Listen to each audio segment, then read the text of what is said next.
আমরা যে হোটেলে আছি হোটেলের নাম হোটেল নাইট অ্যাঙ্গেল। তো বন্ধুরা আরেকবার গুড মর্নিং, কারণ তোমরা ভালো করেই জানো, আগের এপিসোড যদি দেখে থাকো, আমরা চিতওয়ান ফরেস্ট থেকে পোখরার উদ্দেশ্যে যাচ্ছি, যেটা নিয়ার অ্যাবাউট 149 কিলোমিটার্স, আর অ্যাকর্ডিং টু গুগল ম্যাপ যেটা 5 ঘন্টা সময় লাগবে। তো বুঝতেই পারছো রাস্তার কন্ডিশন কি আছে। মেন হাই রোড থেকে 3.5 কিলোমিটার একটু ভেতরের দিকে এসেছি। এই সঞ্জয় জায়গাটার নাম কি বললো? নারায়ণগড় বলে একটা জায়গাতে এসেছি। হাই রোড থেকে একটু আমাদের এক্সট্রা আসতে হয়েছে বাম লেফটে। তো নারায়ণগড়ে এসে এখানে একটা ভালো হোটেল পেয়েছি, মামা রেস্টুরেন্ট বলকে। তো খাওয়ার মোটামুটি দেখলাম ইন্ডিয়ান ভাত টাত সবই পেয়ে যাচ্ছি এখানে। তো এখানে খাওয়ারের অর্ডার করে দিয়েছি। এই হচ্ছে রেস্টুরেন্টের ভেতর। তো সন্দীপ দাদা থালি অর্ডার করেছে, আর আমরা অর্ডার করেছি 3 প্লেট ভাত, চিকেন আর আলু ভুজিয়া আর ডাল। তো বন্ধুরা খাওয়া দাওয়া কমপ্লিট করে আমরা জাস্ট বেরোলাম। এইখান থেকে পোখরার ডিস্টেন্স 126 কিলোমিটার দেখাচ্ছে, যেটা 4.5 ঘন্টা অ্যাপ্রক্স টাইম লাগবে। তার মানে রোড কন্ডিশন বুঝতেই পারছো কীরকম রোড কন্ডিশন থাকবে। আর হোটেলে আমরা অর্ডার করেছিলাম ভাত, চিকেন, ডাল আর আলু ভুজিয়া। চিকেনটা অসাধারণ ছিল, কি বিজম? একদম মানে আমাদের ওখানকার মতো। হ্যাঁ দারুণ। আমার চিকেনটা গোটা মশলা মানে গরম মশলা দিয়ে কোনো করেছিল। হ্যাঁ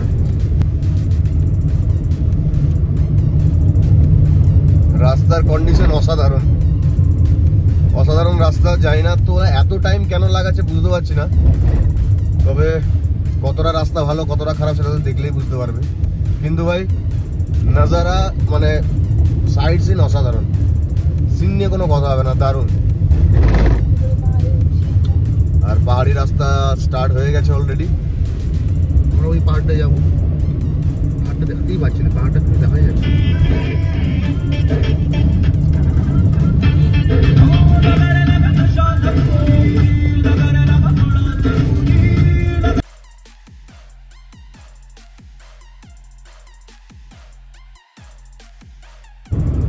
ভাই এই লোকেশনটা দেখো অসাধারণ।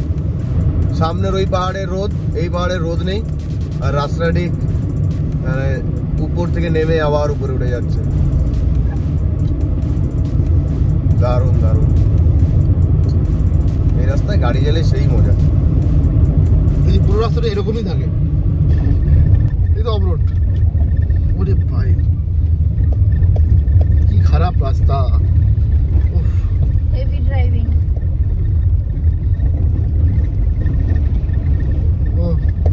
আসবে এরকম বহু রাস্তা আসবে, সবাই শুরু।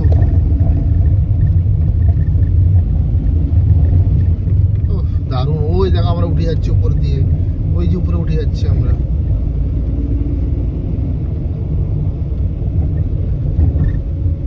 ও বাবা তুই একটু আসতে চালা, কাঞ্চনজঙ্ঘা সামনে, কাঞ্চনজঙ্ঘা বলছি।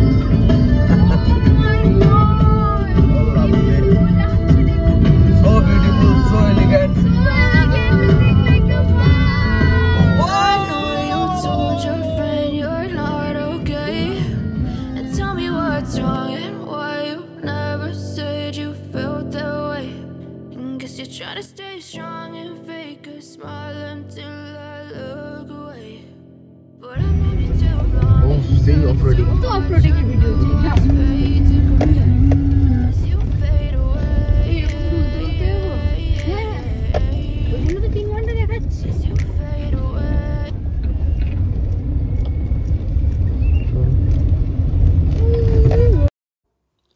বন্ধুরা এত সোজা নয়। অল্টো নিয়ে 4 জন, তাও এই রকম অফরোডিংয়ের উপর দিয়ে। তারপরে রাস্তার কাজ চলছে সামনে, কোথাও landslide. It's not so easy. জানি না ক্যামেরা কতটা জাস্টিফাই করছে, কতটা বুঝতে পারছো তোমরা। এই রাত্রেবেলায় বিশেষ করে রাত্রেবেলায় খুবই চাপ হয়ে যাচ্ছে, খুবই চাপ। মানে মেনলি যখন সামনের বড় গাড়িগুলোর লাইট চোখে পড়ছে না, মানে কোথায় কত বড় গাড্ডা আছে কী আছে কিছু বুঝতেই পারছে না। আর একবার যদি গাড়ির তলায় সেরকম মোবিল চেম্বারে লেগে যায় তো শেষ। তো ভাই আলটিমেট ফান, কোনো কথা হবে না। এটা সেই অ্যাডভেঞ্চার একটা জার্নি হচ্ছে। জানি না মুক্তিনাথে কী হবে, বাট এখন থেকেই আমরা ফুল এনজয় করছি, ফুল মস্তি নিচ্ছি ভাই। আসো একবার নিজেদের গাড়ি নিয়ে তোমরা আসো, বুঝতে পারবে যে কতটা থ্রিলিং অ্যাডভেঞ্চার চলবে এখানে। ওফ সেই ব্যাপার হবে। দেখো সামনের ব্রিজটা, একটা মাত্রই গাড়ি যাবে এখানে। লাভলি। আপার করলাম একবার, দেখো তোমরা সামনেটা। নেপালের 70% রাস্তার কন্ডিশন এরকম, 70% রাস্তার, কিছু করার নেই। তো বন্ধুরা অলরেডি এখন টাইম হয়েছে 9:20 আর আমরা জাস্ট পোখরা এন্ট্রি করছি। রাস্তার কন্ডিশন যদি বলো, রাস্তা খুবই খুবই খুবই জঘন্য থেকে জঘন্যতম রাস্তার কন্ডিশন। যদিও একটু ভালো পেলাম, তাতেও হচ্ছে বড় বড় পটল আছে, গর্ত আছে। তো যাই হোক, রাস্তা ভালো খারাপ নিয়ে তো চলতে হবে পুরো একদম মুক্তিনাথ থেকে বাড়ি অবধি। আর পোখরা এখনো হোটেল আমাদের বুক হয়নি। বাই ফোন আমরা বাঁদিক মাখতে হবে, বাই ফোন আমরা কথা বলেছি। তো দেখা যাক, আগে হোটেলে যাই, হোটেলে গিয়ে যদি পছন্দ হয় তাহলে নেব, নাহলে আরো হোটেল আমাদের খুঁজতে হবে। আর আজকে ফ্রাইডে, কালকে কি হয় দেখা যাক। তো চলো হোটেলে আগে যাই, হোটেলে গিয়ে দেখাচ্ছি আমরা কিরকম কি রুম পেলাম না পেলাম, কি ব্যাপার। পোখরা সিকিমের গাড়ি, সিকিমের গাড়ি দেখো, সিকিমের গাড়ি সামনে। দেখো কত দোকান, দেখো হাড়গুলো, দেখো হাড়গুলো, দেখো জুয়েলারি গুলো। ও মাই গড, এদের সাথে সাথে একটা রাস্তা গেল, এই তো হায়াত রিজেন্সি। এখানে এখানে এখানে এখানে এখানে কোথায় গেল? এখানে ওই ভেতরটা, ওই ভেতরটায়, ভেতরটায়, হ্যাঁ ওই ভেতরটায় আছে।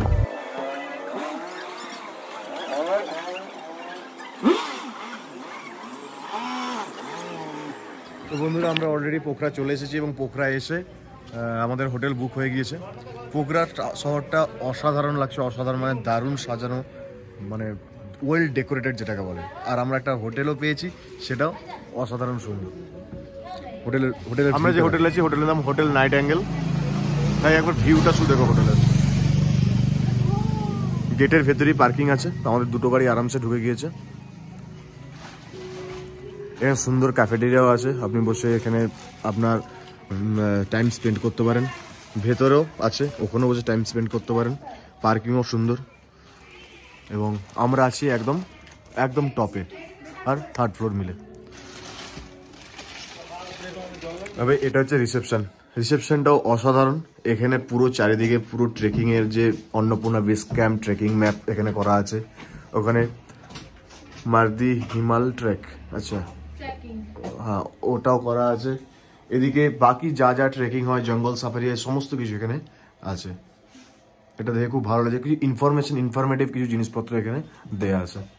এবং এখানে পুরো ইটিনারি হাইলাইটস কি হবে না হবে সমস্ত কিছু এখানে প্ল্যানিং সমস্ত কিছু করে দেওয়া আছে।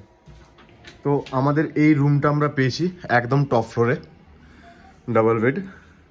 এই রুমটা ইন্ডিয়ান কারেন্সিতে নিয়েছে 1100 টাকা। আর যদি এখানে আপনি এসি ইউজ করেন তাহলে এই রুমটা ইন্ডিয়ান কারেন্সিতে নেবে 1500 টাকা। এখান থেকে টুকটাক একটা ভিউ আছে। আর একদম এটা রুফের ওপরে, একদম ছাদের ওপরে, খোলা ছাদের ওপরে। এই দেখুন অসাধারণ ভিউ আসবে কাল দুপুরবেলায়, মানে দিনের বেলায় আর কি। আর এই নিচে দাঁড়িয়ে আছে আমাদের গাড়ি। এই যে মোটামুটি দেখলে হোটেল কস্ট নেপালের আমাদের ওখানের তুলনায় অনেকটাই সস্তা।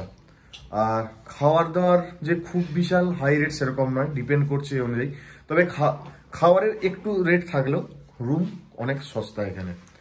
তো পোখরাতে আমরা 2 দিনের জন্য রুম বুক করেছি, কারণ কালকে সাইট সিন তো হবেই ঘুরবো, উপরন্তু পরশু দিনও থাকবে। তার মধ্যে আমাদের মুক্তিনাথ যাওয়ার জন্য পারমিট রেডি করতে হবে, সেখানেও টাইম। তো বন্ধুরা আমরা পোখরায় এসে এখন বেরিয়ে গেছি পোখরার রাস্তায়। রাতের কিছু ডিনারের জন্য দেখছি, এদিকে একটু ঘোরাঘুরি করছি। আর এত সুন্দর লেগেছে জায়গাটা যে মানে রুমে আর থাকতে ইচ্ছা করছে না। এখন একটু বলি যে না একটু বাইরে একটু ঘুরে আসি। দারুণ দারুণ মানে সুন্দর সাজানো গোছানো জায়গা। যদিও 11টার সময় সব কিছু বন্ধ হয়ে যায়, তবুও আমরা বলছি চলো একটু ঘুরে আসি এদিক ওদিক থেকে।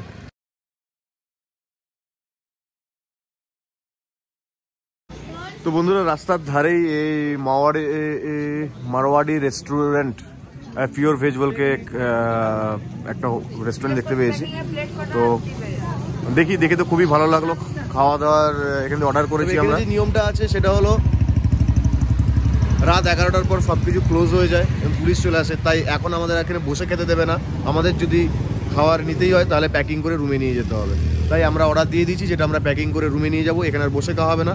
আরেকটা জিনিস, এর ভেতরে একটা ইসকন মঠের একটা ব্রাঞ্চ মতো কিছু একটা আছে, বলতে পারবো না, তবে ওদের অ্যাডিং দেওয়া আছে, ওদের পোস্টার দেওয়া আছে, এবং ওখানে একটা মন্দিরও আছে ভেতরে। মন্দিরটা এখন হয়তো মোস্ট প্রবলি বন্ধ হয়ে গিয়েছে, আমরা যেতে পারিনি, তবে কাল শিওর আমরা মন্দিরটাই যাবো। আমরা খাবার নিয়ে চলে এসেছি, আর রুমে আর যাচ্ছি না, রুম নোংরা হবে এ হবে, তো খাওয়ার নেই। আমাদের যে হোটেলের যে ক্যাফেটেরিয়া আছে বা ডাইনিং এরিয়া আছে, ওইখানেই আমরা বসে যাবো, আবার কত খাবারটা খাবো।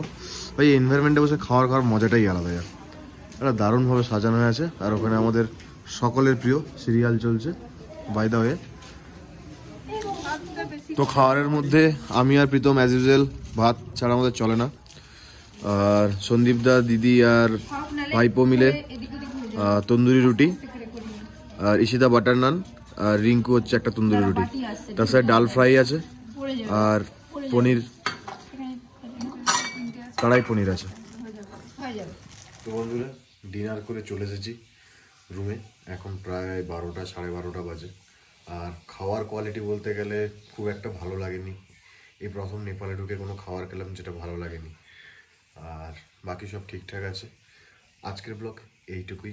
সারাদিন গাড়ি চালিয়ে এসেছি, টায়ার্ড প্রচুর, ঘুমিয়ে যাওয়ার। কাল প্ল্যান হচ্ছে সারাংকোট যাওয়ার, তো কালকে সারাংকোট যাওয়ার প্ল্যান, যে সারাংকোট যাবো, সে সব কিছু আসবে নেক্সট ব্লগ থেকে।